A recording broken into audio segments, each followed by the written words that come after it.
Welcome, everyone. Thank you so much for joining today's biotechnical webinar entitled Strengthening Capacity in Africa to Tackle Rift Valley Fever, Part 1 on leveraging early warning and risk-based surveillance to inform timely and cost-effective decisions. My name is Xavier Roche. I am veterinary and epidemiologist and act as an animal health officer at FAO headquarters. Today we have the pleasure to have some international experts acting as panelists, including Bernard Bett from the International Livestock Research Institute, Paolo Calistri from the Istituto Zooprofilattico Sperimentale of Teramo, Catherine Sosa from CIRAD, Hassan Guyenefol from the National Laboratory for Animal Breeding and Veterinary Research in Dakar, Mohamed Bengoumi from the FAO Regional Office for Near East and North Africa, as well as Claudia Pitillo and Ismaila Sek from FAO headquarters. So before we get started, I wanted to remind you of a few housekeeping rules. Interpretation is available in English and French, so you'll find the interpretation icon at the bottom of your Zoom screen. Please note that today's webinar is being recorded, and we will share the recording with all participants by email afterwards, so you can consult it further. If you have any questions during the session, please write them in the Q&A box, and we'll take some time at the end of the presentations to answer as many questions as we can. And of course, don't hesitate to interact in the chat, share greetings, make general comments, give your feedback. That's really helpful for us. So without waiting longer, I'm going to give the floor to Mohamed Bengoumi for the welcome and introduction. Mohamed, please. Yes, thank you, Xavier. Ladies and gentlemen, dear colleagues, good afternoon, good morning, and good evening, perhaps also, to all of you joining us from different parts of the world, especially from Africa. On behalf of FAO, I'm pleased to welcome you to today's webinars, Strengthening Capacity in Africa to Tackle Rift Valley Fever, Enhancing Early Warning System and Preparedness and Response. Thank you for taking the time to participate in this important discussion. Rift Valley Fever remains a significant threat to animal health, human health, and livelihoods across many regions in Africa. Its impact reaches far beyond the immediate outbreaks affecting food security, trade, and the resilience of communities that rely heavily on livestock. First, I would like to extend my warm thanks to our experts, Bernard Bett, Paolo Calistri, Hassan Gueyefal, Catherine Sosa, and my FAO colleagues, Ismaila and Claudia, and also Xavier as moderator of this webinar. As you know, several outbreaks were reported in West Africa, mainly in Senegal, Mauritania, and then in Gambia since last September, end of September. And lastly, in some also South African countries, especially South Africa, causing important human deaths and also huge economic losses. Today's session brings together experts, practitioners, partners, and stakeholders who are deeply engaged in surveillance, early warning system, public health, veterinary services, and preparedness planning. By sharing knowledge, evidence, and experiences, we strengthen not only our technical capacities, but also our collective ability to prevent, detect, and respond effectively to this disease. As you may know, several outbreaks are still ongoing, and our goal for this webinar is clear: to deepen our understanding of emerging risks, explore innovative tools and approaches, and reinforce the collaborative network needed to protect both animals and people. We hope this session will empower you with insight and practical approaches that can be applied within your own institution, countries, and communities. Thank you once again for joining us. Let us move forward with purpose and commitment as we begin today's program. Thank you very much. Thank you. Thank you very much, Mohamed. for opening the webinar. I think without further ado, we can pursue with the first session involving Dr. Ismaila Sek from FAO headquarters, setting the scene, update on the ongoing Rift Valley fever outbreak in West Africa. So, Ismaila, whenever you are ready, you can start. The floor is yours. Thank you.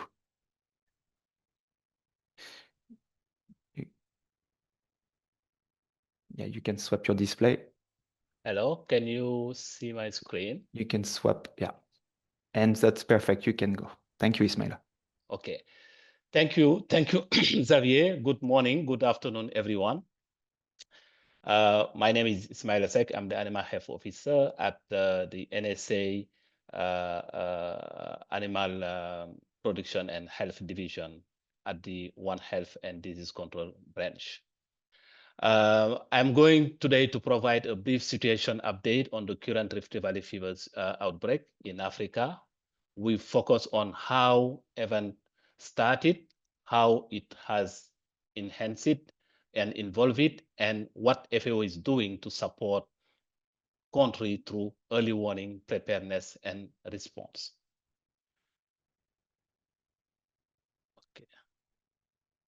Okay. I think it's really important to understand and to know how really the outbreak occurred and started. And we can see now regarding the situation, then there is really a condition that created that ideal situation where really we have outbreak emerged following usual heavy rainfall, and that started in West Africa region since September, and in the sub-Sahel region. There's condition created really ideal environmental for mosquito vector amplification and also flooding in several high-risk areas. The first Rift Valley fever cases in that region was detected in Mauritania and Senegal, both in animals and human, as highlighted by Mohamed Bengoumi. And I think it's really important really to have some recap of this initial event and how it moved from really the other country. As you can see here on September 13, the first observation was observed in Senegal, in human case, in Sahel region. On the 23rd of September, the first animal case also was detected at the same area in that region. I think it's really important to highlight that one. In Mauritania also on September, we realized that 22nd, the first reported case infection happening on the animal side in the region of Garbi, and also in the region of Garbi and also Ayoun.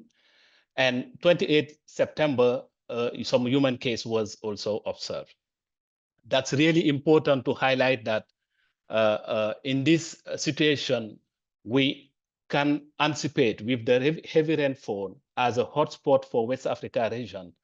And you can see in this map how really the emergency of Rift Valley fever was flagged as a hotspot, as an emergency, as a hot high risk.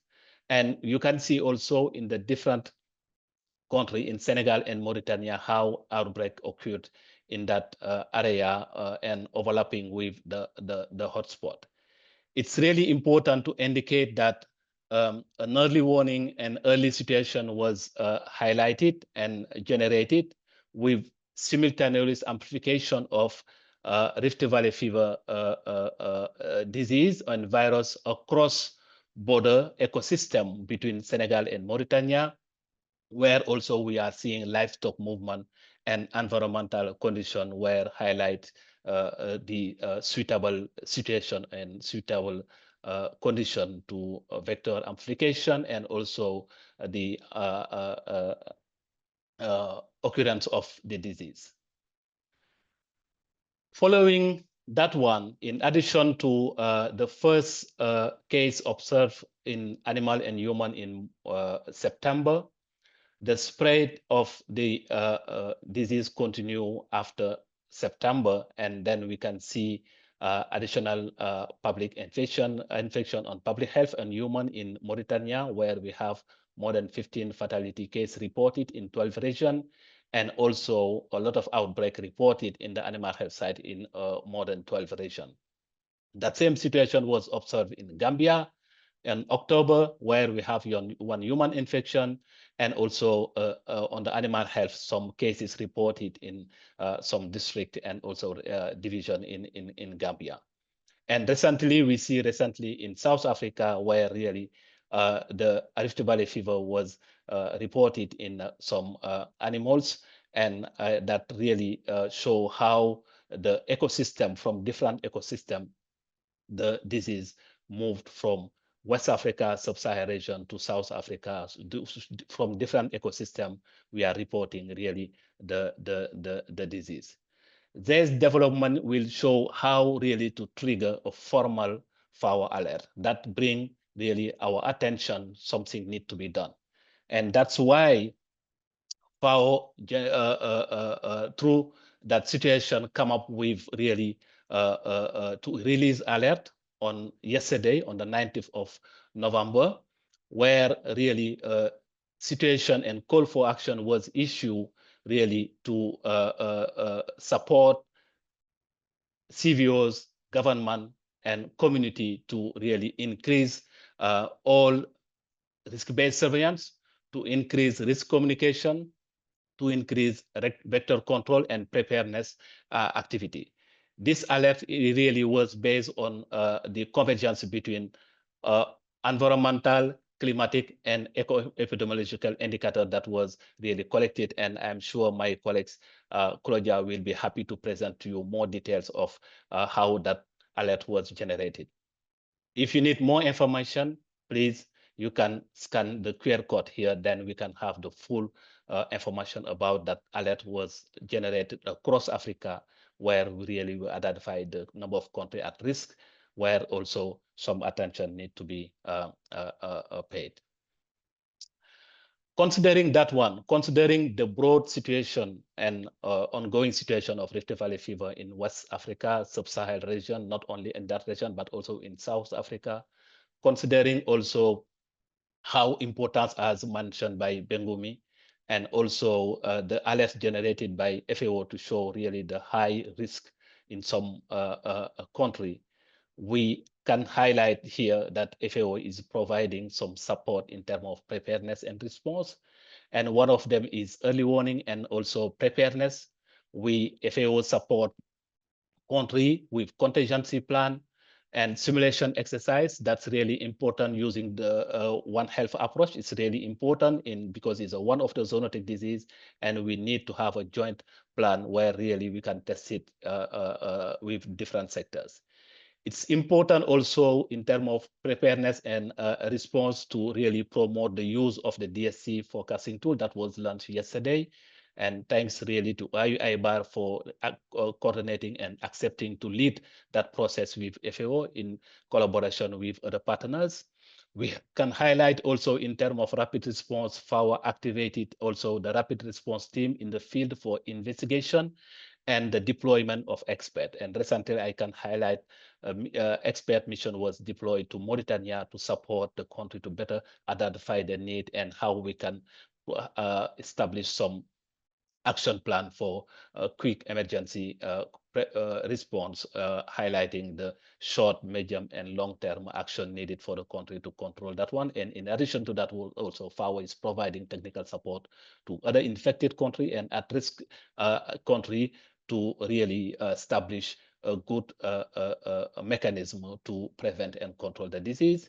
In terms of coordination, FAO also is strengthened national incidents coordination mechanism, where multi-sectorial approach, different sectors, they are really coming together to have the platform to discuss and find coordinate different action, and also to be sure that they will ensure alignment between the veterinary services, public health, environment, and also the other regional entities and the regional economic communities. And that's really something really important because it's one of the transboundary animal diseases that required regional coordination.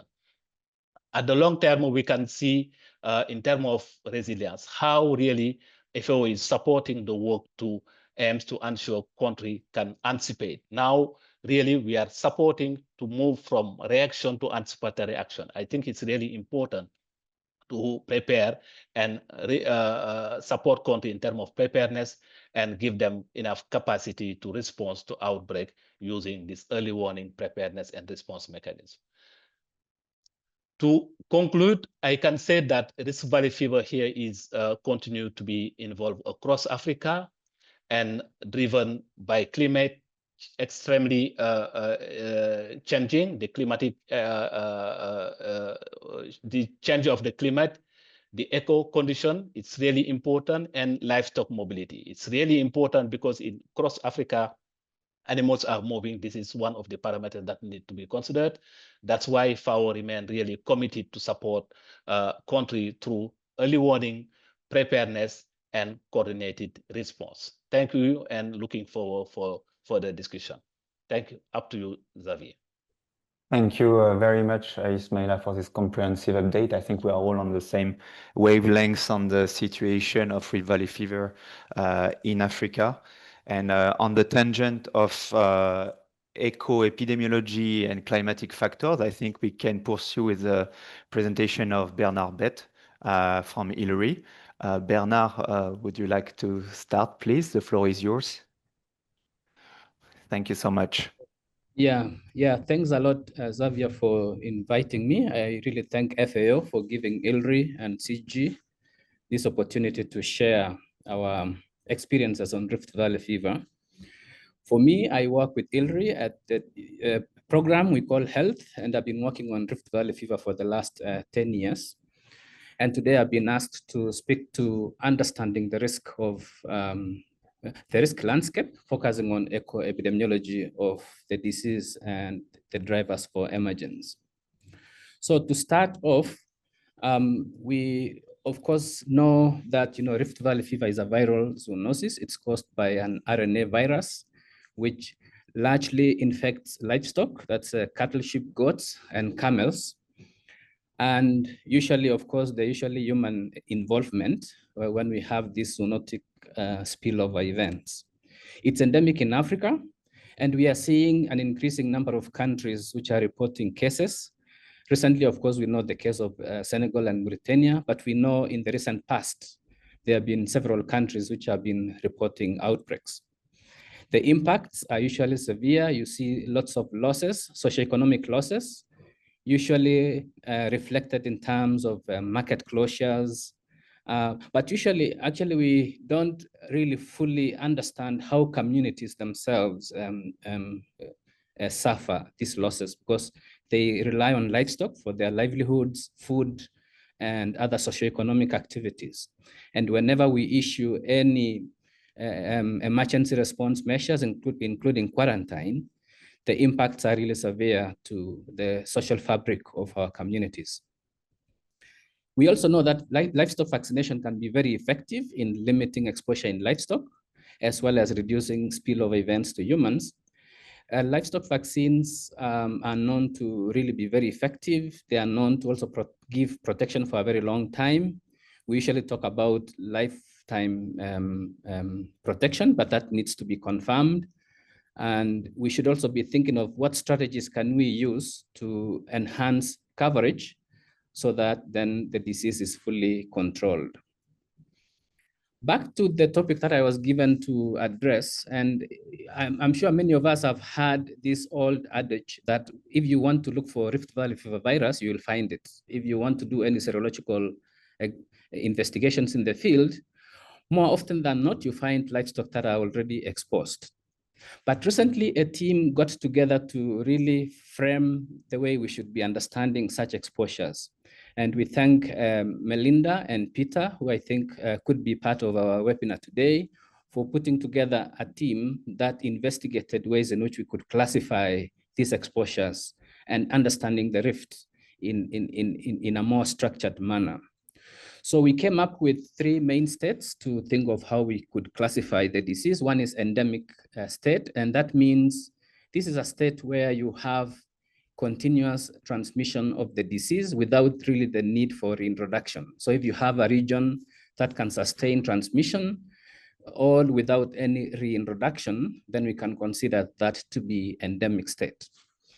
There are 2 more states that we should be thinking about, hyperendemic states. We realize that there are some locations in many countries where there's a very high seroprevalence of infection, yet we really don't see much epidemics occurring.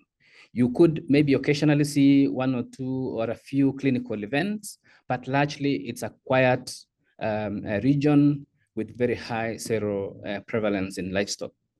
Then lastly, we can have an epidemic state, which currently maybe you are seeing in Senegal. That's where you have massive outbreaks occurring.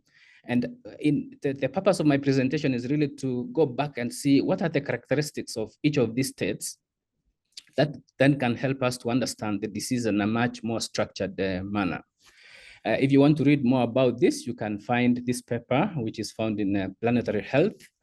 But then I also put the map of Uganda on your right panel, just to emphasize that these are the states which we see in many countries. In Uganda, we usually see outbreaks occurring on the western part of the country. And when we did, around 5 years ago, we did a national sero-survey with MAIF involvement. And we realized that even in the eastern part of the country, there's high seroprevalence, but no cases are, basically no cases are usually reported in those locations. So you could already start seeing that there could be an epidemic state on the western side, and on the eastern side, you really have a quiet scenario. So then let's get back and start with hyperendemic state. This occurs when you have high populations of vectors all year round. And this is where you have good climatic conditions. Of course, the minimum condition here is the temperature that will allow the vectors to thrive, but still you have high levels of, let's say not really high, but adequate amounts of water rainfall that can sustain the multiplication of the vectors. In these cases, then you also see that you have high levels of herd immunity because of continuous transmission, and hence the recruitment of animals into immune status is continuous. And so you have, we can say, relatively low susceptible animals in that condition. Of course, all of us are aware already that we have a mechanism of vertical transmission of the virus in some of the vectors, what we call floodwater mosquitoes. But in a hyperendemic state, you might actually not really require that vertical transmission, because the horizontal transmission can still manage to sustain those events. I'm giving you here an example of some study we did in Kenya, where we trapped mosquitoes over a period of 1 year in 2 locations. The top panel will give you mosquito trappings in an area that we consider hyperendemic. And this confirms that in this area, there were continuous multiplication of mosquitoes, even in the dry period, when there were no cases in that region. And I put here the incidents that we got in livestock from the same location. And you can see in livestock, we had, of course, infections. We started with clean animals and ear tagged them, and then sampled them on a monthly basis, on quarterly basis, and estimated the incidence as the number of cases divided by the animal time at risk. And so this confirms that in such regions, which we call hyperendemic, you will be seeing continuous transmission. Unlike in an epidemic region, which is another region in Kenya, which we call Garfasa, which usually has cases occurring after periods of flooding and high rainfall events. You could see in this region that mosquito populations really disappear during the dry period, and they come up during the wet seasons. And those then gets us to the next stage. Oh, sorry, yeah. This is another slide, which I think I should have aligned it with this state, which I am showing up here. We also did a screening of mosquitoes we collected in the field. And you could see, of course, usually when you screen these mosquitoes, you get so many other viruses, including punyamwera, chikungunya, ngari, and yeah, those things. But then we are also able to get Rift Valley fever as one of the viruses. And this screening utilized 2 screening tests in series. One is what we call high resolution melt curve analysis, followed by a classical PCR investigation. And we did send these samples for sequencing with macrogen to confirm that the viruses we were screening were actually there. So this confirms that in hyperendemic region, it's not only that you see vectors, but also you have these vectors carrying the virus, and hence the animals are continually kind of immunized with the wild virus to limit their susceptibility status. Let's then think about epidemic state. And this is usually, in most of the cases, these are dry areas with interrupted vector development. Usually here you need vertical transmission in those vectors which can sustain transmission from the adults via the eggs to the next generation of mosquitoes. But in some cases, you might require some reintroduction of the virus via animal movement. And I'm happy that the first talk also mentioned about animal movement. It can be a mechanism for reseeding an area with new infections, especially when you have had breakdown or extinction of the vectors which were there. But I should also mention that we have always looked at animal movement as being a risk factor in terms of introducing infections. But sometimes animals actually move away from infected areas. And so movement can work in both ways in terms of either introducing new infections or animals actually leaving infected areas. So that we should see that as it has a double-edged connotation. One last point we should make with epidemic areas is the need for standing water masses to trigger this multiplication of vectors into very high populations. And this is what maybe even very many years ago, Linda Logan wrote about the need for this flooding to occur so that you can then see multiplications of vectors occurring. Usually you have either through intense precipitation and flooding with poor draining soils, or it could happen through the development of dams and other large water reservoirs like irrigation schemes. Alternatively, you could also see as part of this mosaic of hills and valleys. And we have seen this in some places in Uganda, where you have affected areas having valleys within hills, which can then collect water for vectors to multiply. Of course, in Kenya, we talk about dampers being depressions where this same activity can occur. So you can see there's a combination of things which then can allow those vectors to find areas in which breeding might be possible. Let me give you 2 examples of where that has occurred. Recently, we had an outbreak in Burundi, in which we then worked with the Department of Veterinary Services in the country to really look at what are the factors which precipitated that outbreak. The reports came in May 2022, and it persisted until about November. That's when the control was done. When we did this analysis overlaying rainfall and temperature patterns, we found out that 3 months before the cases were reported, there was an upsurge in rainfall as well as an increase in temperature. Temperature here is an interesting case because we don't really see some of this in other locations. The affected area in Burundi is a highland. And of course, you need the mosquitoes to have at least minimum conditions, temperature, for them to multiply. And so in highlands, it might be necessary that you have an increase in temperature for that outbreak to occur. But in lowlands, temperature may be masked and it might not come out strongly as a major factor to trigger that. I think in future, we can also talk about the movement, the shift of infections to highlands. And highlands are usually populated, it's a heavily populated areas. And there's a very high risk of increasing the number of people and animals, which will then get exposed, either things with climate change and other events which might be occurring. The same case in Kenya. I think I'll scan this quickly because of time and say we have seen similar patterns in Kenya where we see heavy rains, usually with a lead time of around 2 months, which will then lead to epidemics. And we have seen this in 1997, in 2006, in 2018, and many other outbreaks which we have seen. But before I leave this slide, there's one thing that's really of importance to us to note, that the delays in surveillance systems can actually mask these relationships. And you find in some countries, you see a lag period of 2 months. In other countries, you see a lag period of 3 months. We really don't know if that's a subject of reporting or it's really a mechanism that requires mosquitoes to develop and then to transmit infection. That's why we should be calling on countries to really report cases as soon as they occur so that our analysis become much more reliable. So for my concluding remarks, I think I want to say 3 things. One is we really need to do much more work in characterizing transmission patterns, especially looking at hyperendemic scenarios. We have very limited understanding of how that occurs. Usually our focus is very much on epidemics, but then we should also be thinking of what else should we be doing even before those epidemics occur in terms of vaccinations for us to limit transmission patterns, and also really understand the reservoir status of the system, the factors that are really required for that reservoir status to be attained.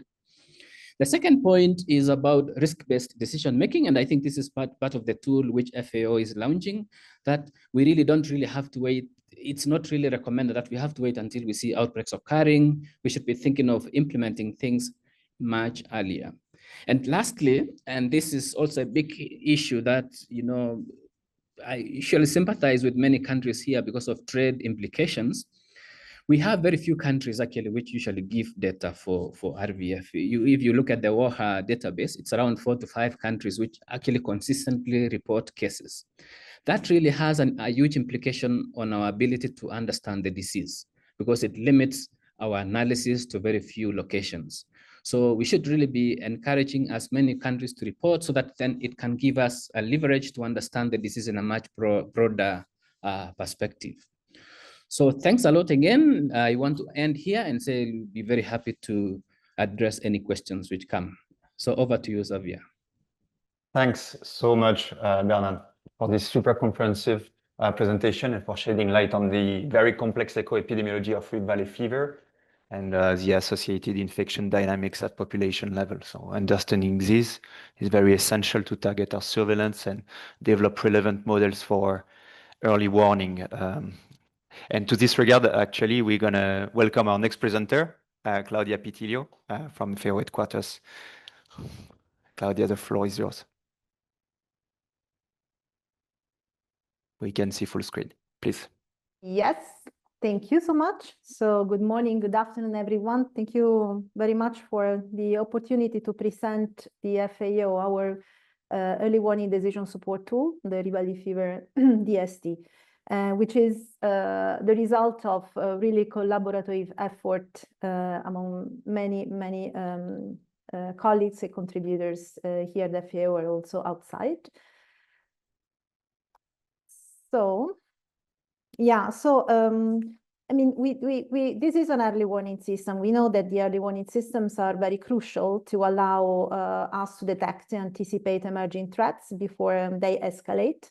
So giving us the decision, giving to the decision makers enough time to prepare and respond, and to move from reaction to anticipation, as also best said. So the Rift Valley fever DST is an example of these tools. Is an innovative web-based platform that was developed by FAO starting in 2019. To provide real-time monitoring and forecasting of Rift Valley fever across risk across Africa. Has been designed to enhance preparedness and to support anticipatory actions. It facilitates risk monitoring, alert issuance, and capacity building at both national and subnational level. What is important is also to highlight that it was endorsed by member states at the 2018 Rift Valley fever regional technical workshop in East Africa, following a significant outbreak during that year. The tool is part of a family of tools that are used here in FAO, and the Animal Production and Health Division. So in order to, so the global intelligence tools, let's say, that support national actions by monitoring risk and disease events globally and inform countries when critical action is needed through early alerts and risk assessments based on One Health approach. So we have the MPRESI, the FAO MPRESI, so the Global Animal Disease Information System that is developed here. We use also the EUS, so the Epidemic Intelligence from open source, which has been, which is an initiative led by WHO and where FAO is a key partner. And of course, our DST, and also we use the GLUS Plus platform, which is a joint initiative between FAO, WHO, and WOA as a global early warning system. So from signals that are detected by all these tools, we move to actions. So issuing alerts when needed, providing risk assessment, risk communication, policy guidance, like the Rift Valley Fever Action Framework, and also multi-sectoral actions. Like the recent published rapid risk assessment made by FAO, WHO, and WOA, addressing the risk of Rift Valley fever spread in Western Africa and beyond. Rift Valley fever is a climate sensitive disease, as we have seen, particularly from the previous presentation. And we know that climate anomalies, fortunately, can be monitored using remote sensing and Earth observation data that are related to risk factors that trigger the evolution, the development of competent vectors, as we have seen. So temperature, vegetation, and so forth. The FAO work, after having reviewed a number of models available through the literature, has identified a dynamic model that was developed by NASA and builds upon this work, the work by Anyamba and his collaborators. It's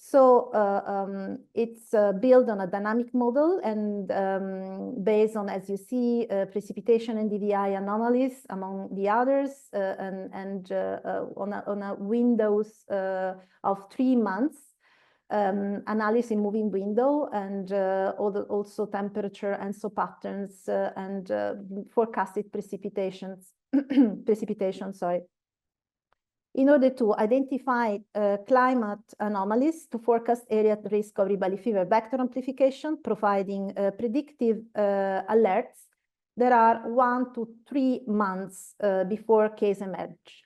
So this is a kind of range that we give, because depending on the different regions, and so the calibration of this model that has been done by the FAO, the calibration, we have different type of accuracy. So we have calibrated this model, and but our, let's say, major work or innovation was to integrate expert knowledge and develop an early warning tool, the Rift Valley Fever DST, for targeted intervention. So equipping the national authorities with a tool that enables them to monitor the risk and so anticipate it. As you see, the epicurve here of animals, domestic animals affected, our scope is to, and aim is to be really on the left side of this curve to provide anticipatory actions and alerts when needed. The Rift Valley Fever DST has been developed along with the Rift Valley Fever Action Framework, which defines the disease cycle and specifies actions for each phase. This is really a tool, the action framework, that countries can use to I mean, as a guidance, with information from risk modeling to prevent epidemics, set up structures during peacetime, and ensure cost-effective disease control when the disease is detected. So it divides, let's say, identifies 4 main phases of the disease in the inter-epidemic, with specific action that should be are suggested, recommended to the countries to implement. So inter-epidemic, when monitoring and preparation is crucial, and to pre-epidemic with vigilance, detect and respond, and then moving to epidemic where rapid response and mitigation impact is important, to the post-epidemic with when impact assessment and prevention is crucial. So the Rift Valley fever, DST, is particularly referring to the first two phases, so the interepidemic and pre-epidemic, with the as it enables to provide environmental monitoring, identifying risk areas, do validation, inform decision maker, and then implement preventing measures. The tool has been developed in 2019 to strengthen, so as I said, the Rift Valley fever preparedness and response has been integrated in FAO agroinformatic platform, which is a really huge platform that includes geospatial information, not only from FAO, but also outside, and including our risk maps at continental scales and forecast. Has been originally piloted in Kenya, Uganda, and Tanzania, but then has been expanded to cover the model of the African continent. And with accuracy of this model that, as I said, change depending on the context and also on the countries that have been involved. So that have provided with expert opinion, expert consultation, specific data to increase the accuracy of the model. As you see, there are about 13 countries. There are different steps of development and implementation of the tool. But the model, as I said, and the public version that we have launched yesterday, is considered as a baseline, particularly for the vector amplification model, as a baseline for all the continent that can be increased depending on the expert opinion and the users, as they can, as we see in a minute, include their own data as well in the analysis in the tool. So as I said, has been built with input from international, regional, and national experts, has been developed in collaboration with our CSI IT department, and also including data and in collaboration with NASA, the European Space Agency, to get the most advanced Earth observation data. Because as you know, I mean, this data and the satellites died at a certain point, so we need constantly renew our data in order to be always upfront. So the tool enables the forecast of areas at risk of Rift Valley fever vector amplification. It's a dynamic model, as I said, that is updated on monthly basis. So the risk maps are available every month and also every 8 days at 250 meters for the all African countries. And this is particularly during the risk season that we provide these maps, particularly for the countries. The prediction, as I said, is to 1 to 3 months. We have a number of environmental factors that have been included in the platform, and including also the FAO MPRESAI Rift Valley fever events. So on the left, you can see the type of data geospatially available in the tool that are mainly related to environmental data. And we are trying now to include also animal mobility markets, to address the risk of spread, that it's very important. And there are also supportive documents that can be easily addressed by the users while doing the analysis. What are the key features? So we have now 2 versions of the tool, the public one and that we have launched yesterday, and country-specific versions, which are protected. So they are password protected because they are released for the countries, and the countries can store their own data. So also the confidential one. They are not, of course, available in the public version. The data that are included, as I said, related to risk factors, all the risk factors, and so the layers comes with the metadata, also with a manual catalog that can be used. The maps are downloadable as a GeoTIFF. So, all the users that have GIS capacity, let's say skills, they can then use this data to do further analysis that are not possible in our tool. But we have functionalities that enable spatial temporal analysis as well, with charts and tables. And what is important is the possibility to share this data in real time and create story maps. So this is very important for our users, the national authorities, the veterinary services, because they can, when they see something important, they can immediately share those results with their colleagues and alert them.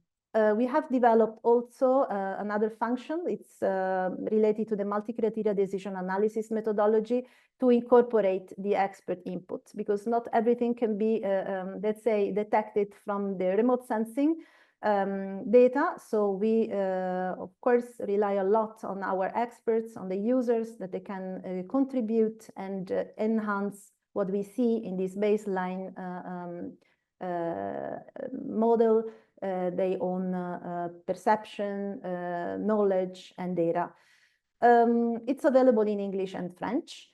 And so far, it's the result actually of different workshops, consultation, and training. So we had, as you can see here, we have done a number of trainings online and in person. And based on the output of this tool, we have issued now 17 Rift Valley fever alerts, because one has been, as Ismail has said, issued yesterday for all Africa. So not only for East Africa, Western Africa, but covering all the continent.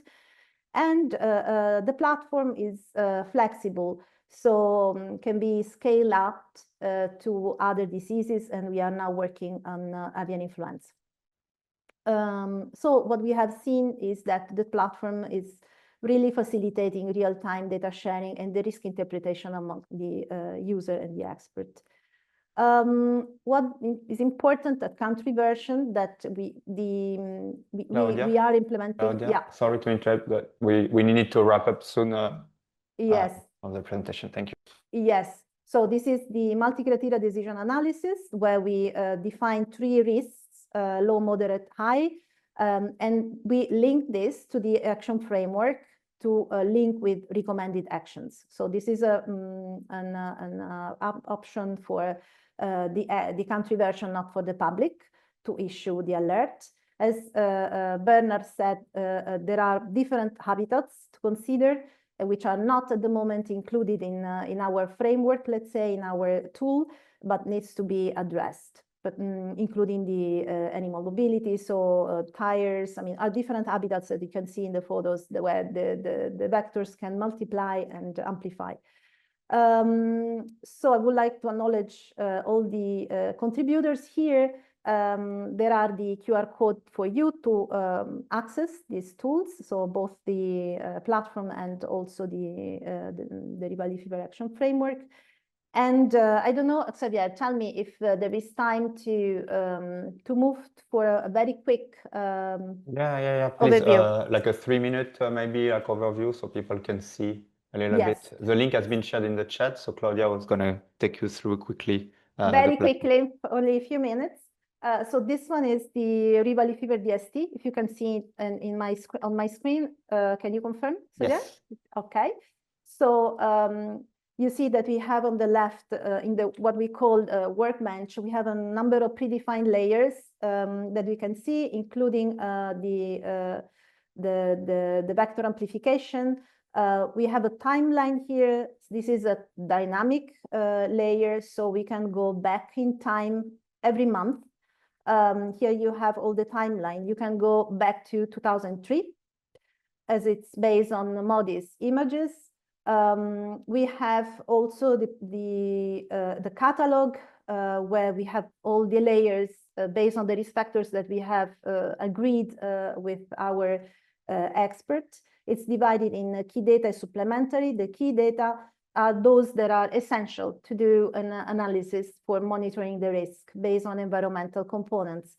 So we have, for example, the Rift Valley fever events that you can add to the map. You can see all these points. If you click, you can have this pop-up window where you can look at, you are linked to the MPRESI information. As you see, this point, for example, is a human case in Amjuri. Yeah, okay, so I will cut shortly here in order to There are all the other key data, let's say, on the environment, for example. There are all type of precipitation in the past, also aggregated for these 3 months, 2 months, as also Bernard said, now that there are some conditions and habitat and vectors that are suitable, I mean, along and across a specific time frame. Precipitation forecast, temperature. We have, in terms of exposure, for example, the data from the gridded livestock of the world that we can upload, as you can see here. And here you can pick up the different species susceptible to the disease, to better understand what areas that are at risk of the vector amplification are also coinciding or matching with areas of high density of domestic animals. We have also created a layer for wildlife richness, identifying, well, including wild herbivores that are susceptible to this disease. Okay. I think, Claudia, we need to cut. I'm sorry. Yeah. So we will have a specific webinar on this soon. So thank you so much for all your time. And sorry for have been too long. Thank you, Claudia. Thanks a lot. Thank you for presenting us the decision support tool. It was very, very nice and comprehensive, and I hope we're going to have some great engagement of the participants later on when we're going to have a dedicated webinar. Our next presenter, Paolo Calistri, will elaborate on risk-based surveillance and when it's to be considered in the different existing approaches. Paolo, the floor is yours, please. Thank you, Xavier. Trying to share. Okay. Can you see in the presentation mode? Yes. Okay. So I will go quite quickly because many things has been already said by the other from Bernard, from Claudia. So I don't want to repeat too much and try to concentrate on the few issues that I would like to discuss and to present to you. This slide is just to remind you that when we talk about surveillance, any kind of surveillance, of course, we have to start from the objectives. And so the objectives of our surveillance must be very, very clear. It could be different according to the different epidemiological situation of the countries or the zone, of course, but must be clearly defined to be sure that the surveillance activities that we are planning are coherent with the objectives. As already said by Bernard, I mean, I don't want to enter to you.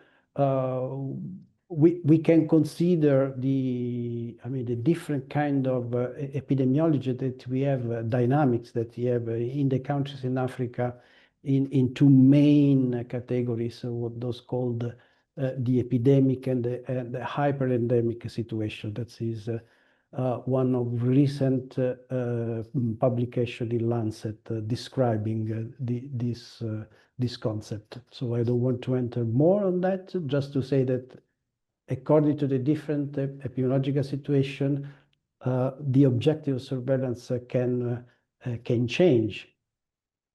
We have talked about, and Claudia did a wonderful presentation of that in relation to the importance of timely detection of the occurrence of the infection. So that means what we call the early warning surveillance system that is so important, especially for this zoonotic disease.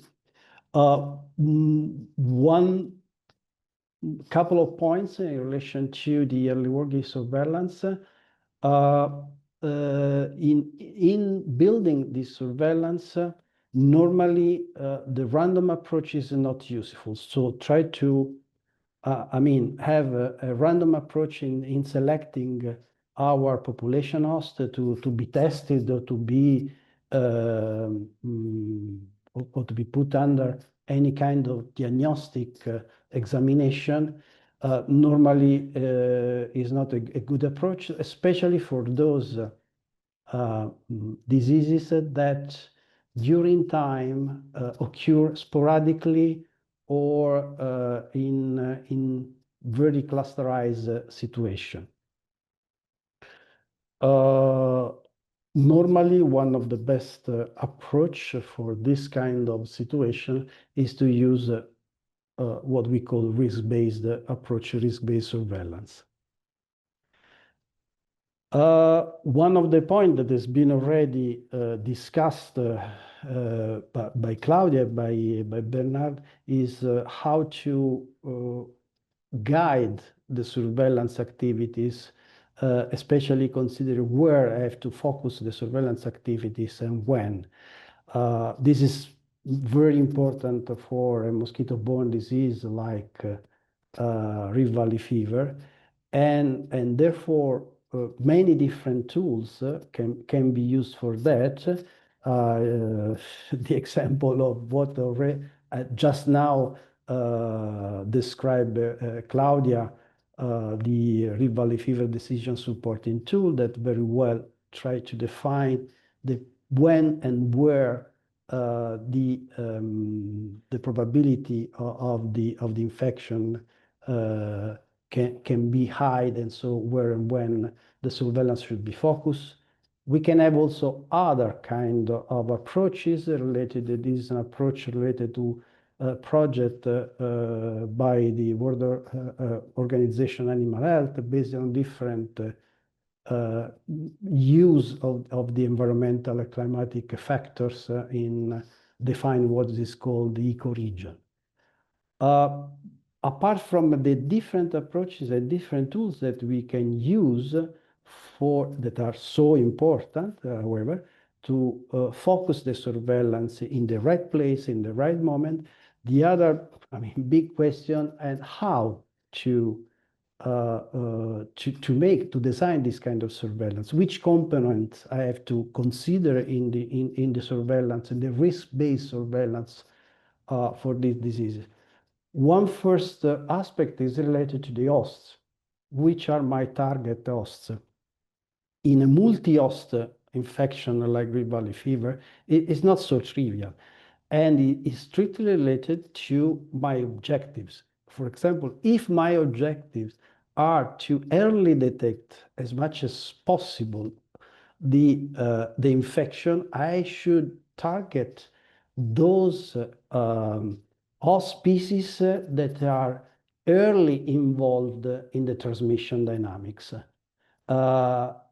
Targeting human cases, for example, don't help in this kind of situation. When you have human cases, I have already established all the other transmission cycles in mosquitoes, in reservoir, with a big question mark in relation to the reservoirs for Rift Valley fever, and in the ruminant hosts. So this is an important point to be taken in consideration, that could be different or a little bit different in a different area according to the different epidemiological situation. One of the points that, at least in my opinion, is quite important, especially for a disease like Rift Valley fever, especially in epidemic areas, where the occurrence of the infection can manifest a very important clinical pictures. The syndromic surveillance, so the surveillance try to collect all information related possible syndromes in the animals can help to enhance the passive surveillance. We know that one of the highest, more evident clinical picture for the occurrence of Rift Valley fever in a new susceptible population is the so-called abortion storms. Of course, there are pros and cons in this kind of approaches is really, I would say, a cheap approach, although it is not always true, it depends on the situation, is something that is not specific for a specific disease, so I can do for many different kind of diseases. The problem especially is to be able to apply this kind of surveillance to a large population to be effective from one side, and the other side, the problem to, I would say, to setting the threshold for the alarms to try to avoid too much false alarms. That is not so easy in some situation. Another approach that is used and is used for Rift Valley fever in different countries is the use of sentinel hosts. The sentinel hosts, I mean, give us the possibility to have a very precise information about where and when the infection is occurring.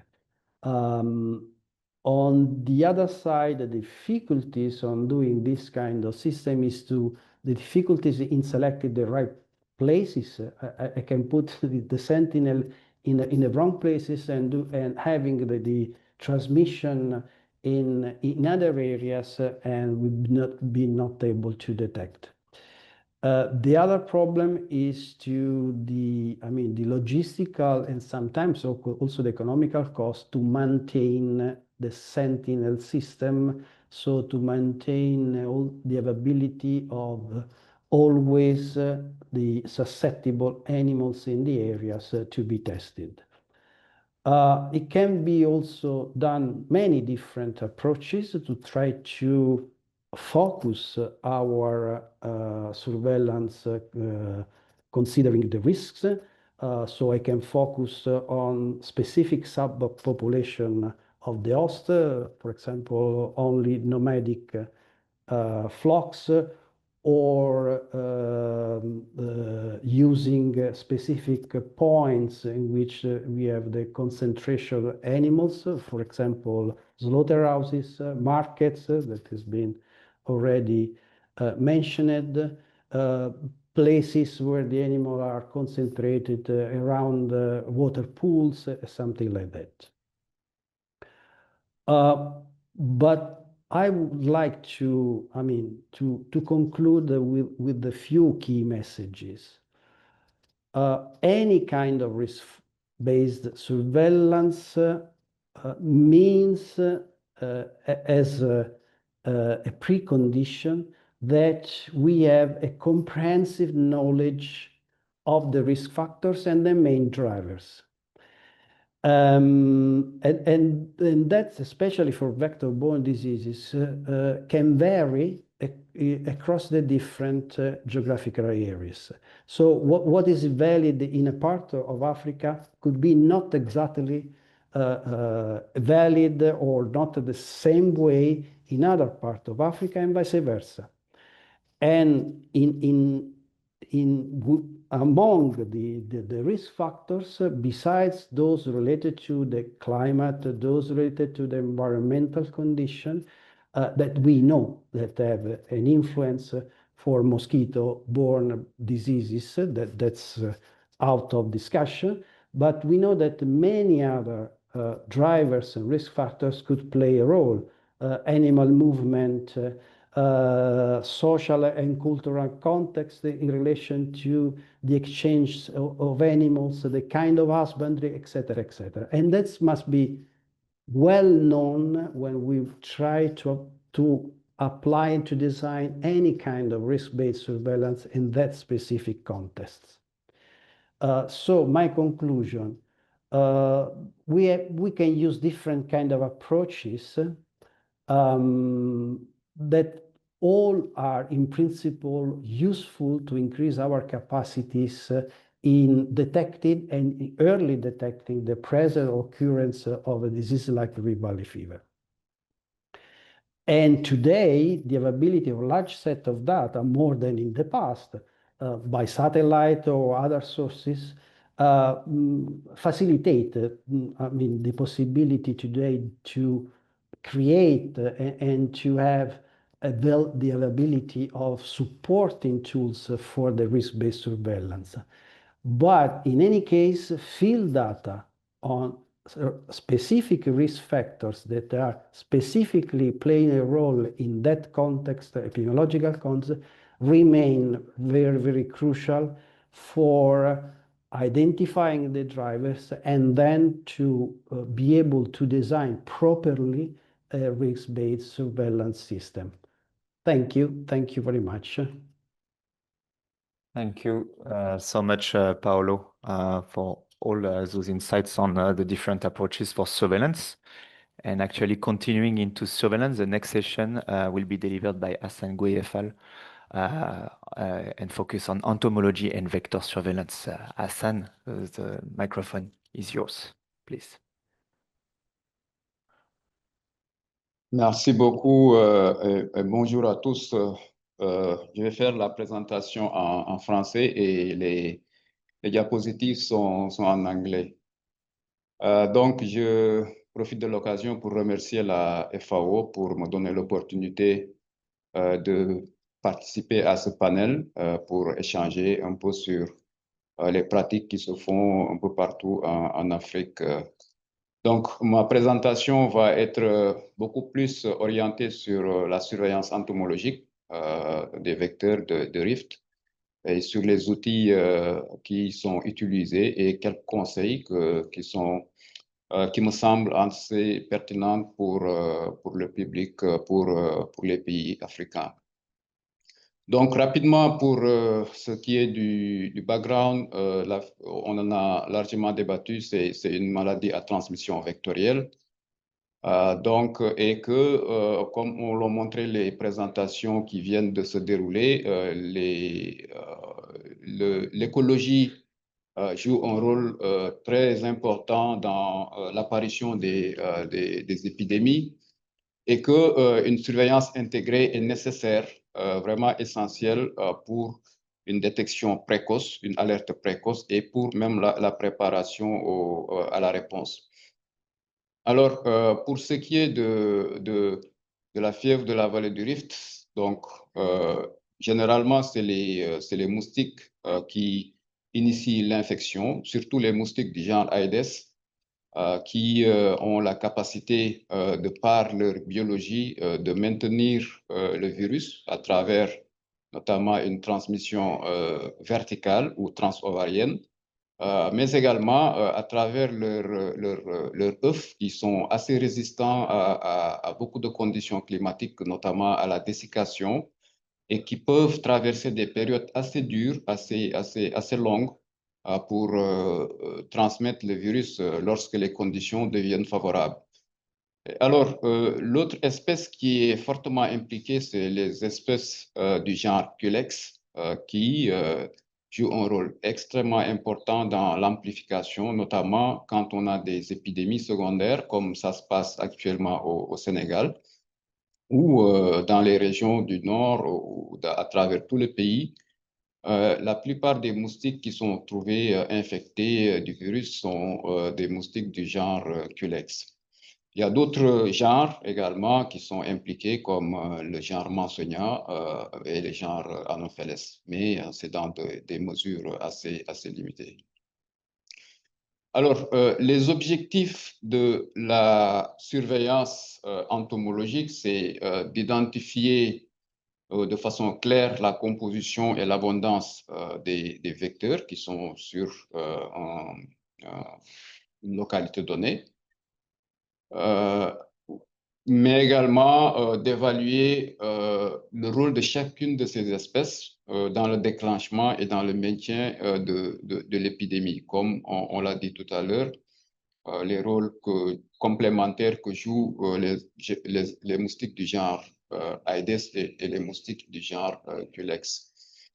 Alors, l'autre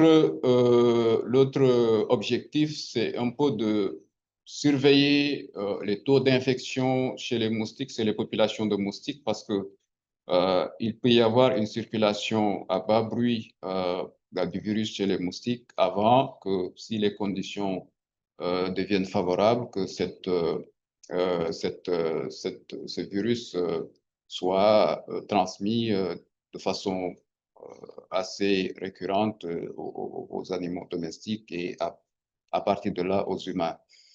L'autre objectif également, c'est de faire, de détecter les facteurs environnementaux qui ont un rôle déterminant, qui jouent un rôle déterminant, notamment dans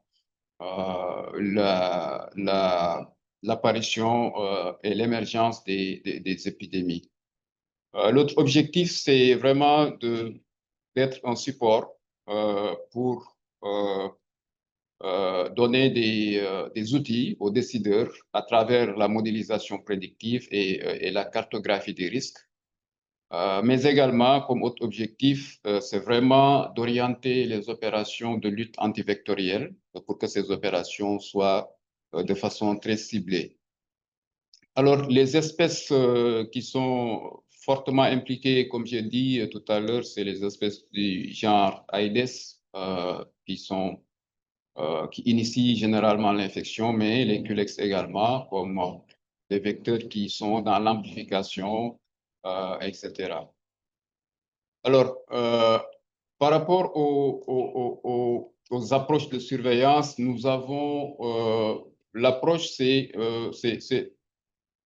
de surveiller les moustiques adultes, d'abord en utilisant plusieurs types ou plusieurs outils que je vais vous montrer sur les diapositives suivantes. Mais également, c'est un peu de faire une surveillance au niveau des habitats larvaires parce que c'est au niveau de ces habitats que se développent les vecteurs avant de pouvoir devenir des adultes et jouer le rôle de vecteur pleinement. Donc, une surveillance au niveau de ces gîtes larvaires est essentielle. Et lorsque vous avez cette matière biologique, que ce soit des adultes ou des larves, l'idéal, c'est de regarder, de faire des détections de virus assez rapidement avec la PCR, mais également on peut utiliser le séquençage pour pouvoir identifier soit de façon très rapide le virus, mais également d'avoir une idée très nette des genres, des espèces de moustiques qui sont dans la zone. L'autre approche est également d'utiliser la télédétection, donc pour la surveillance, surtout quand on a des écosystèmes qui sont assez différents. La télédétection peut vous permettre d'avoir de suivre des habitats favorables et de faire focus sur ces habitats pour avoir une surveillance efficace. Voici un peu ce que nous utilisons sur le terrain. Ça part des aspirateurs que vous voyez ici, au piège à odeur. Donc, on peut utiliser également, mais le piège standard, le gold standard, c'est vraiment le CDC Light Trap que vous voyez ici à votre droite, qui peut être potentialisé avec du CO2 ou on peut utiliser comme du CO2 gazeux, mais également on peut utiliser la glace sèche ou carboglace, comme vous le connaissez, pour pouvoir dégager ces odeurs pour attirer les moustiques. Il y a des pièges également à pas animaux qui sont utilisés. Et dans le temps, bon, je dis vraiment dans le temps, il y avait des pièges à appât humains qui étaient utilisés, mais c'est des techniques qui sont actuellement bannies, qui ne sont pas du tout recommandées à cause des problèmes éthiques et autres. Pour les larves, donc c'est au niveau des gîtes larvaires qui peuvent être multiples et variés. On peut utiliser des louches, des pipettes, etc. Des tamis pour pouvoir prélever les larves et les amener au laboratoire pour les étudier. Toujours sur le terrain, il faut également se munir de matériel de conservation qui peuvent permettre, comme si comme on a affaire à des moustiques et on veut également avoir une idée de l'infection. Donc, il faut utiliser du matériel froid en général pour pouvoir conserver le virus dans des conditions, mais ne pas oublier également d'utiliser des outils pour renseigner un peu les données de terrain. Il y a Kobo Toolbox qui peut être utilisé notamment pour renseigner les outils les données de terrain. Et ne pas oublier aussi de prendre les données environnementales, tout ce qui est paramètres environnementaux comme la pluie. On sait que la pluie a une très forte influence sur l'émergence des virus, des vecteurs et également tout ce qui est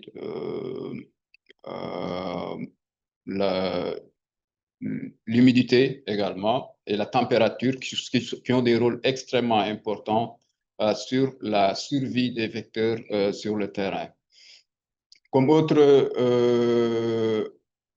paramètre ou bien moyen de conservation qu'on peut utiliser, c'est soit pour conserver les vecteurs, c'est d'utiliser soit de l'azote liquide, mais également on peut utiliser la carboglace qui a une température qui avoisine les -80 pour pouvoir vraiment conserver le virus sur le terrain. Au niveau du laboratoire, donc voici les outils, c'est des outils assez classiques.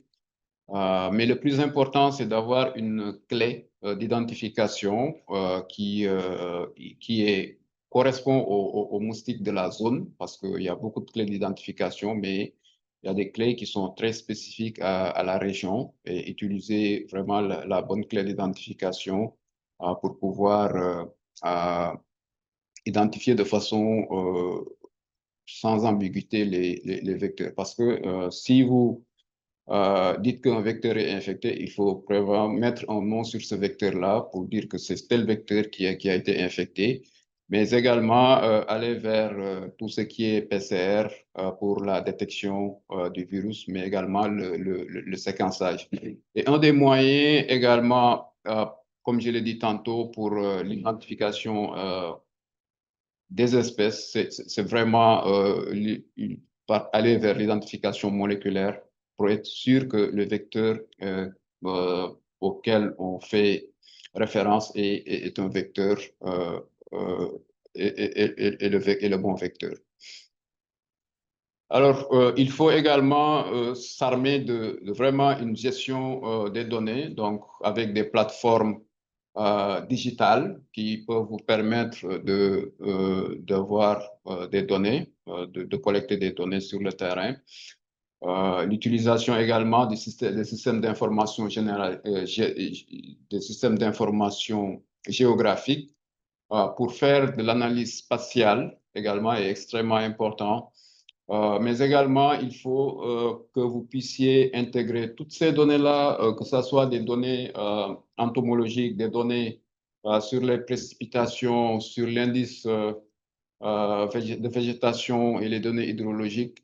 Il faut pouvoir les intégrer pour avoir des modèles ou des cartes, développer des cartes qui peuvent être affichés comme des tableaux de bord et qui peuvent, comme l'a montré tout à l'heure la présentation sur l'outil Rift Valley Fever DST, qui est un outil vraiment qui combine toutes ces données, que ce soit des données environnementales ou des données sur les vecteurs, les animaux, pour donner vraiment des décisions qui sont fines.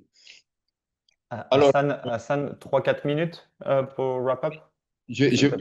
Voilà, je vais y aller très rapidement. Donc, en termes de conseils, c'est vraiment l'engagement des parties, de toutes les parties prenantes. En parlant de parties prenantes, c'est vraiment les autorités qui peuvent aider dans la mobilisation des ressources. Donc, il faut également planifier de façon de façon vraiment très droite les échantillonnages que vous faites sur le terrain en ciblant vraiment les périodes où il y a de fortes précipitations ou des inondations. Il faut également combiner la surveillance des adultes à la surveillance des larves pour avoir une meilleure couverture. Et en général, on décompose la zone en plusieurs zones écologiques, que ce soit des étangs, des rivières, les villages également, les villes, les milieux ouverts, les milieux fermés, les champs également, et appliquer des protocoles qui sont standardisés, ça c'est extrêmement important. Et il faut également promouvoir le partage des données que vous collectez, des données entomologiques que vous collectez avec les épidémiologistes pour avoir une idée claire et au-delà, mettre en place des mesures de lutte efficaces.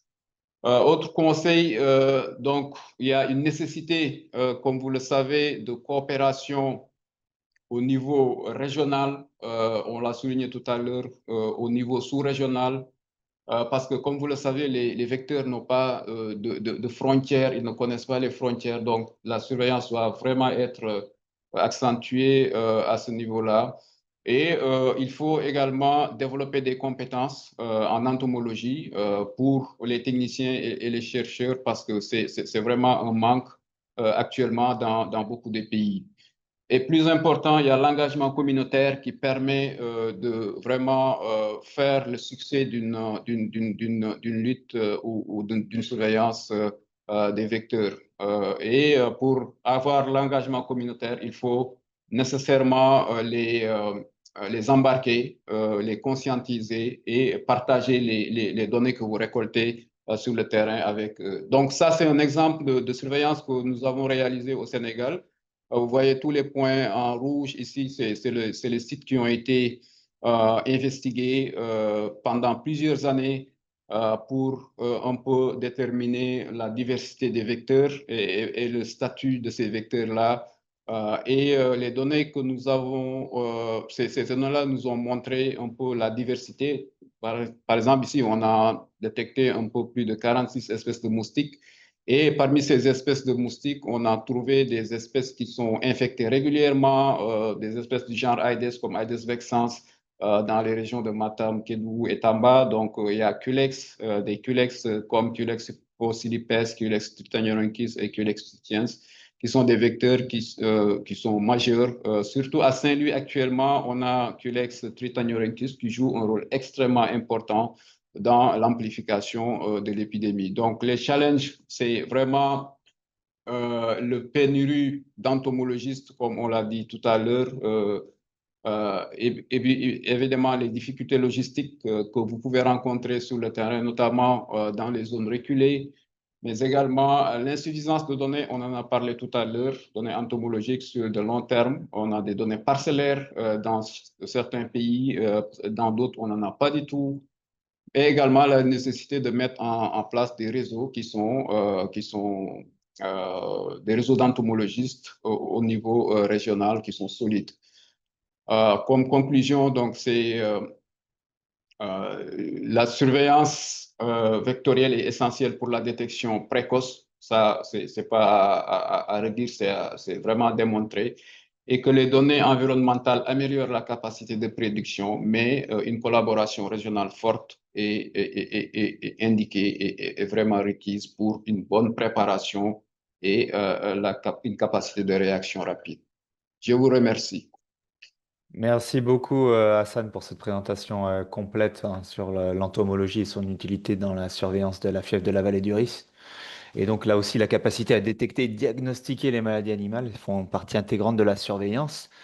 Et donc, last but not least, Catherine Setsosa du CIRAD va nous présenter plus en détail les méthodes diagnostiques existantes pour le diagnostic de la FVR. Catherine, c'est à vous. Merci.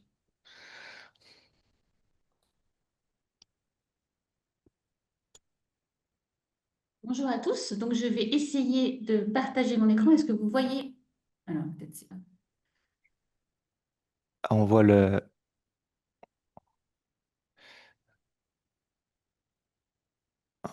Est-ce que là, vous voyez mon écran? Alors, on voit le PowerPoint. Oui, Parfait. oui. Donc, il n'y a plus qu'à mettre en mode diaporama. Voilà, parfait. Est-ce que là, vous voyez? Oui, allez-y. Merci. Parfait. Merci beaucoup. Hello to everybody. Thank you very much for the invitation by FAO to give this talk on diagnosis. So we heard previously different talks dealing with the epidemiology, the ecology, and the entomology of Rift Valley fever. So today I'm going to talk about laboratory methods, key challenges, and the latest developments we have in this field. So I'm Catherine Sosa, working at CIRAD in a mixed research unit, which is a WOHA reference laboratory for Rift Valley fever. Start this talk without mentioning the integrated approach we need to have facing this Rift Valley fever because it's, as you know, it's a zoonotic and it's a vector-borne viral disease. So also in terms of diagnosis, we need to have an approach for the three different components that are playing big roles in the transmission of the disease. So pathogens, but also the hosts that could be human and domestic and wild animals, and also the vectors. And this, understanding and performing diagnostic on those three compartments will help to early detect viruses, and it will help us to better manage and control their spread. So when we're talking about diagnosis in animals, humans, and vectors, first we need to think about the field diagnosis first, and then after that we can go to the laboratory diagnosis. So in terms of field diagnosis, it's related to the epidemiological, the clinical, and the pathological features.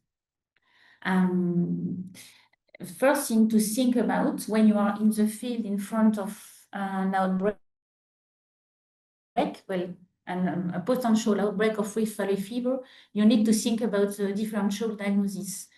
As you know, the first clinical signs could be like storms of abortions in the field. And that could be also due to different pathogens. So the first thing to make sure is that you are really dealing with Rift Valley fever. As you know, as it has been previously said, it's linked also with ecological investigations. Of course, the season, but also the environment and the climatic changes, rainfalls, and also the animal mobility and of the vectors at the right season. So it's this first diagnosis. I just wanted to mention here that it's important to focus on samples that are taken from the three different compartments, but we need to take into account that the more important samples are the ones that are taken from sick animals or humans, and also aborted fetuses, when we want to really diagnose the outbreak of Rift Valley fever. In terms of laboratory diagnosis, so I will detail a little bit more on that aspect. We need to use confirmatory tests. Of course, when you are in the field, you are suspecting the disease, but then you need to go back to the lab and to confirm the disease with laboratory tests.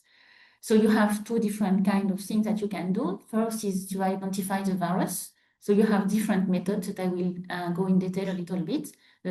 First, what you would like to detect the genome of the virus. And you can do that using molecular biology techniques, as you know, starting with real-time RT-PCR, but also some LAMP, and also sequencing by different methods. Another way to identify the virus is to use rapid diagnostic tests, and that's really useful as a point of care. You can do that in the field, so it's quick also. And also you can, if you want to go more in research for purposes, you can isolate the virus using in vitro culture from blood, spleen, and liver. and also histopathology, but that's more for research purposes. So that's the first thing, is to identify the virus, or you can also characterize the immune response that has been induced by the virus. And you can do that, of course, using serological tests. That could be virus neutralization test, but also ELISA test, or IgG ELISA test. So first thing that I would like to mention here, so here is the kinetic curve of a Rift Valley fever infection.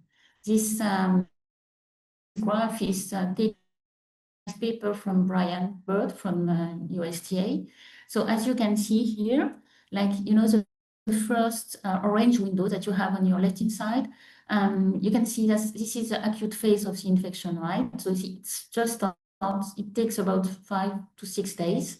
And you can see here a very nice curve where you have a very high level of viral particle at this stage, right? And during that period of time, it's really nice to, well, this period of time is good to use, to detect viremia using RT-PCR techniques. The second phase here, sorry, there is something wrong here, perhaps. The second phase here that you have in the blue, the blue panel, this is the second phase after the 7 or 8 days post-infection of virus, then the detection of antibodies from day 7, till the end of the life of the animal for IgG. And for IgM, it lasts more or less 1 or 2 months after the infection. All right, so we have to keep in mind this curve. Now, if you go to the diagnosis, you need to also take into account the epidemiological situation of the country where you do the diagnosis. And this is essential for confirming clinical suspicion of Rift Valley fever. Because if you're in a virus-free zone, what you will do immediately is to use and to analyze samples for virus detection and also IgM antibody, because you will be in the first, in the acute phase of infection in a free zone, right? And the opposite, when you are in an infected zone, which could be also a vaccinated zone, then because we do not have at this time some tests that are able to differentiate between vaccinated and naturally infected animals, then the only option you will have is to analyze samples for virological analysis, virus detection. Also, this is very important because when you are in front or in the middle, I should say, in the middle of an epidemic, you know, like the veterinarians that are in the field, they want to help, and so they can sample a lot of samples from the animals. But then you are in the lab and you have facing thousands of tubes, and you don't know which one to pick. So that's very important to remember when you are dealing with live animals and with human beings. Then, you know, at the febrile stage of the disease, or also when you are dealing with vectors, it's really good to use serum or also blood, like EDTA blood, for example. And in terms of vectors, you would use dry insects that are stored in very cold conditions. Minus this opportunity, minus 20 would be okay.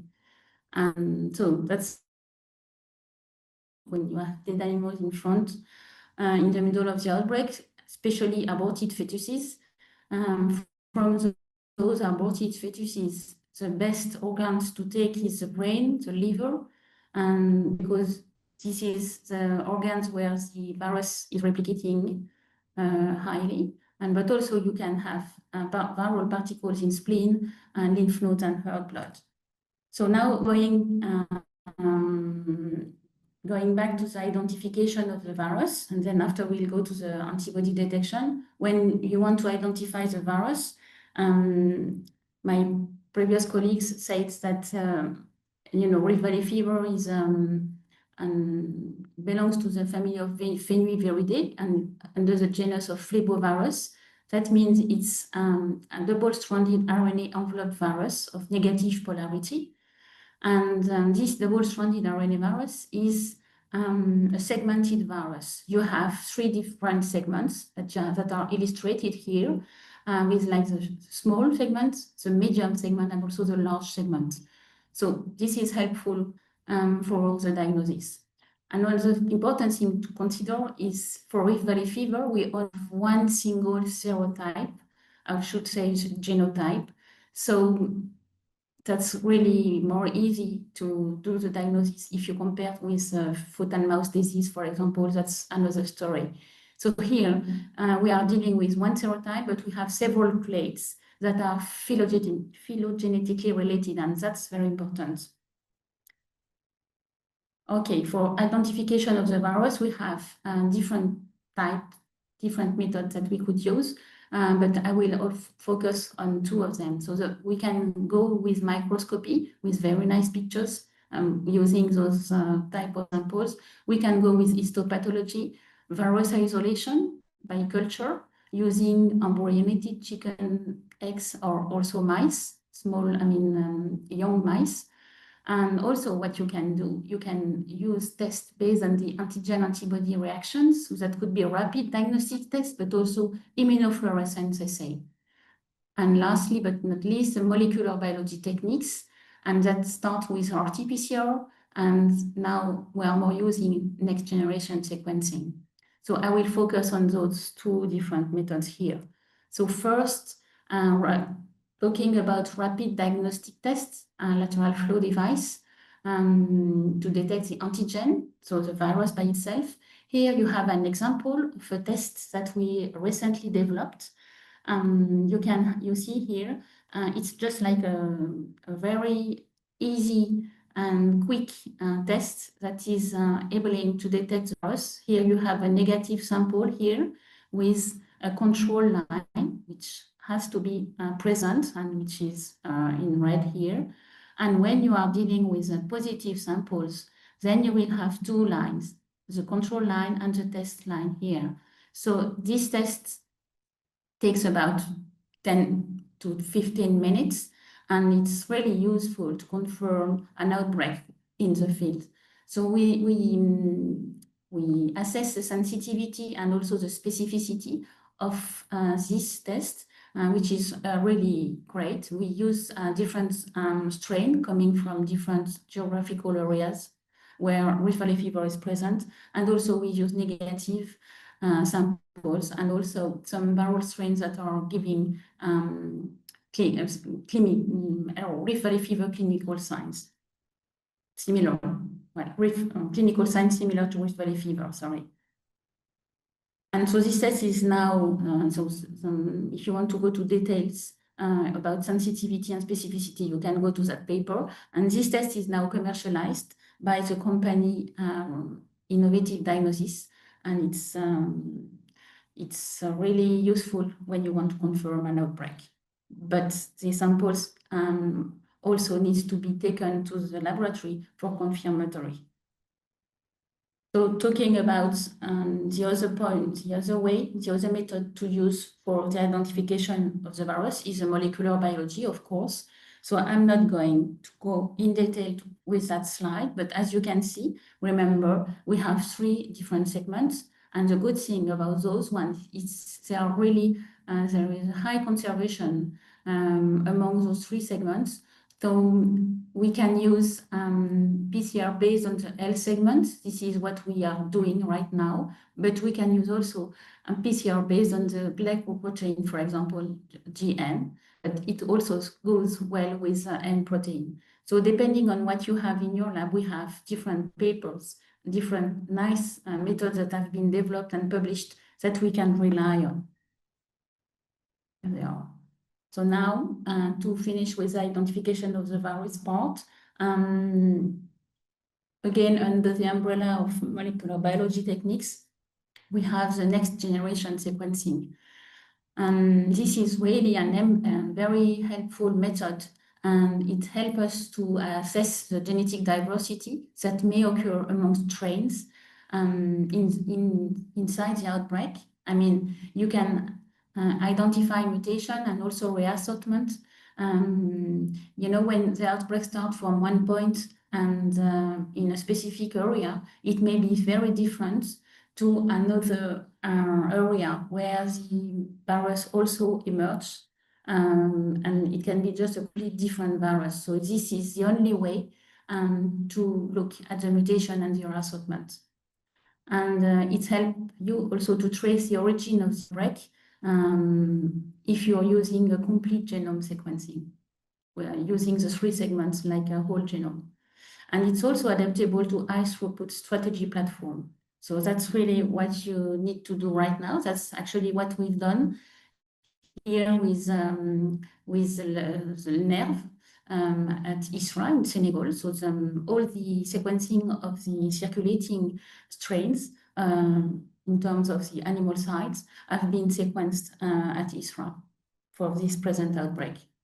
So now I'm just going to go ahead with the antibody detection side. So remembering a little bit about the 2 different types of antibodies that could be enhanced after the natural infection of Rift Valley fever. So we have a first peak here of IgM, which lasts from like 7 days to 2 or 3 months, right? And then this also is followed by an IgG curve, which lasts the whole life of the animal. Catherine, sorry to interrupt, but 5 minutes max to wrap up. Thank you. Yep. So antibody detection, we can have different methods. And you know very well all those methods, so I'm not going to go in detail. The main one, which is ELISA. We can have homemade ELISA, but also commercial ones. That's very important to us to look at the sensitivity and the specificity of the ELISA that you are using. And also bead-based multiplex assays, that's great, because you can identify different pathogens in one single well.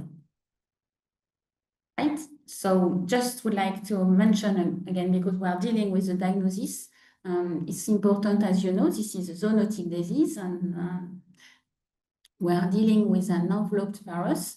And in the lab, you have to be very careful. So if you have the opportunity, it's better to to work in a biosafety level 3 laboratory. But if you don't have this opportunity, then you will use a cabinet for that, for preparing the samples before ELISA or PCR process, and to isolate the virus on cell culture, or to do neutralization test, and also to do the RNA extraction from field strains. So you need to have mask, glasses, and gloves. This is a minimum, and to work under biosafety level 3, or I would say biosafety level 2+. This is very important to consider when you are diagnosing Rift Valley fever. And then that will be my last slide, and kind of take-home message. So early diagnosis is really important with an accurate diagnostic tool for human and animals, to look and to identify domestic species or wildlife reservoirs at the country level. Also, what is important is to do a differential diagnosis versus the diagnosis of other animal diseases that could give similar clinical signs. And finally, very important is to assess the diversity of the field viral strain that are responsible of the ongoing outbreaks.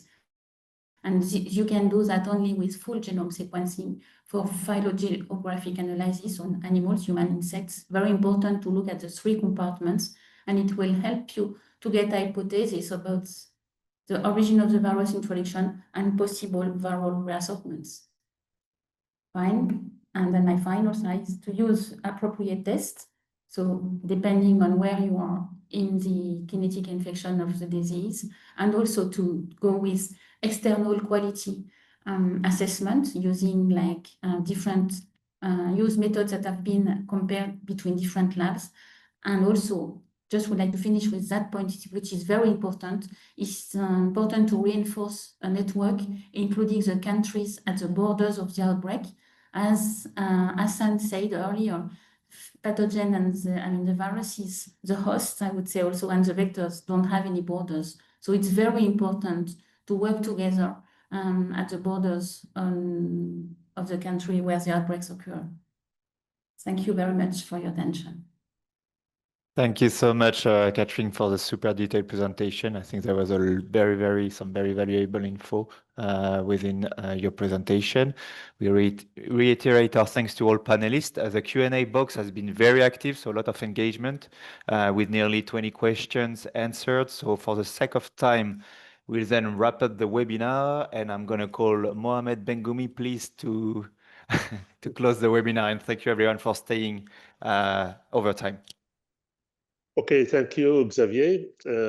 I would like really to thank our experts for their pertinent and really useful presentation. I know that it is short. We need more time for that. And I confirm that you can send us your question and they will forward it to our experts and they will respond to you. You will also receive it, if you need it, the recorded for the recording for the webinar. I thank you very much for your participation, and also I reiterate that FAO stand available to support you for the prevention and the control of this disease. Over to you, Xavier. Thank you very much, Mohamed. Just as an announcement, there's going to be a part 2 for this webinar, which will be addressing more the preparedness and rapid response component. So stay tuned. It's going to occur in the next few weeks, and we're going to inform you whenever the date is fixed. So thank you so much. Thanks to all participants, panelists. Thanks for the logistics, comms, and interpreters. And have a great day. And we'll see you for the next one.